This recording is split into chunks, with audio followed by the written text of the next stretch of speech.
Hello, welcome to another Today's Decay, where we celebrate births and beginnings of everything important since the dawn of time. It is April 12th, all day long. And on this day in 1885, Robert Delaunay was born? I don't know. I'm very, very bad at French, and I feel like that's a French last name. So you're supposed to kind of have this sneer thing and cut off the last letter or two, just to get yourself further along in your sentence, I suppose. Yeah. Anyway, he was a artist during 19 teens and 20s, working with cubic or Orphic cubism, I think is the term. Really interesting use of colors. They came out of the Fauvist movement, I suppose, perhaps. And he's probably most famous for a whole bunch of renditions of the Eiffel Tower, but really great work and well worth checking out. Robert Delaunay. Oh, here's another really great one. Their Testament of Dr. Mabuse, premiered on this day, 1933. This is Fritz Lang's last movie he made in Germany.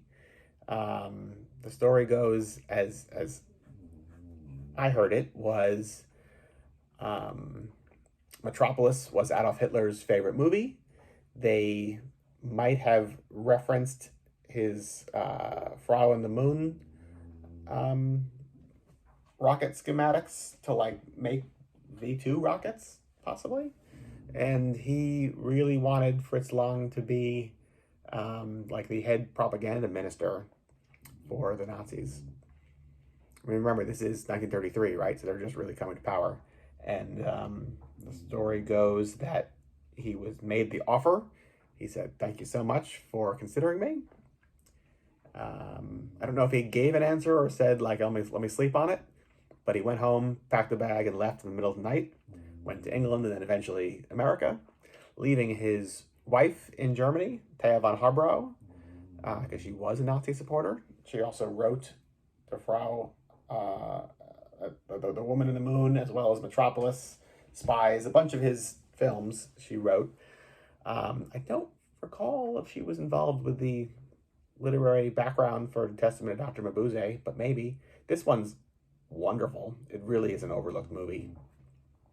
From a weird horror standpoint, really psychedelic in some ways.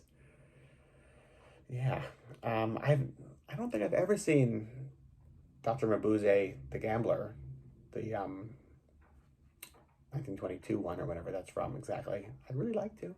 I bet it's great. I mean, what did he do that was bad? I can't think of anything. Certainly not at this point. It's all hits, no misses. And definitely no misses, because he left the misses in Nazi Germany. Right? All right. Moving right along. 1953, on this day, Tony James was born, of Generation X and Sig Sig Sputnik fame. I have a really great Tony James story. I was on my way to see Robert Ross's art exhibit way in the West Village, really close to the water. And lo and behold, there was Addie from the Relics just standing there on the corner looking up. And I could hear a band echoing down the street, as if it was just somebody's kids in an expensive high rise in the West Village playing live music. Because you could hear it was drums. This wasn't from a stereo or something, right? And she was like, Mike, do you know what we're listening to? And I was like, well, it sounds like somebody covering the Sex Pistols, yeah. She's like, no, it's Generation Sex. Like, what? Generation Sex being a combo platter of Paul Cook, Steve Jones, Billy Idol, and Tony James doing, for the first time, Generation X songs together, Tony James and Billy Idol, in, I don't know, a very, very long time. Backed up by members of the Sex Pistols and doing some Sex Pistols songs as well. But they've never played official shows that you could buy tickets for. They at that point, I think, played one pre-show in Los Angeles, maybe, or something like that. But it was like announced the day of, like, be here now or forget it. And then there was this, where they were doing a sound check for a private Bergdorf Goodman event in the West Village on just some random day. So, and there was like no soundproofing because it was like in a Bergdorf Goodman store, like on the second floor of like their store. So you could hear it plain as day from just like over there, right? Anyway, we went to the art gallery, had some drinks, and then stood outside and desperately tried to get in for the whole day. Eventually, Paul Cook and Tony James came out, and I got to meet them. They were really nice, and the whole thing was just so surreal. And I was like, "Can I please get in?" And they're like, "Ah, just stick around outside. We'll try to get you in." Well, one thing led to another. We all wound up. I called a bunch of friends, and like a bunch of people came over. We just were like standing there waiting and waiting and waiting because this was like 2 p.m, and the thing was like at evening time. One thing led to another. We wound up going to this really great Italian restaurant, and sometime in that window, Addie, who had not left that spot all day,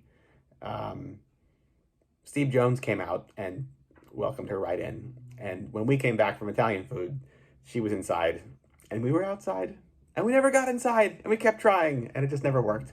But we did get to spend the whole night listening in the cold to Tony James and Billy Idol do Generation X songs for the first time in a generation or more. Tragically wonderful. Yeah, it was really good. Yeah. What else? Hideous Sun Demon premiered on this day, 1959. John Agar. Really low budget, but wonderful stuff.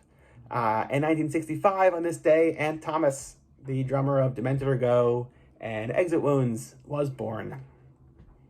I interviewed him in the mid-90s on my parents' answering machine tape for Friend Zine, which then eventually went up in my zine. And I remember it was a insane amount of money because I didn't know that international calls cost a lot of money, and I found out right then and there they do. And then we booked Demented or Go in 2000, and I'd seen him because I think the Exit Wounds played the after show or the overflow show in London when I went there in 97 or 98 or whatever.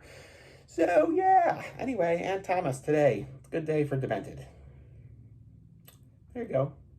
April 12th, all day from me to you. Till tomorrow. Goodbye.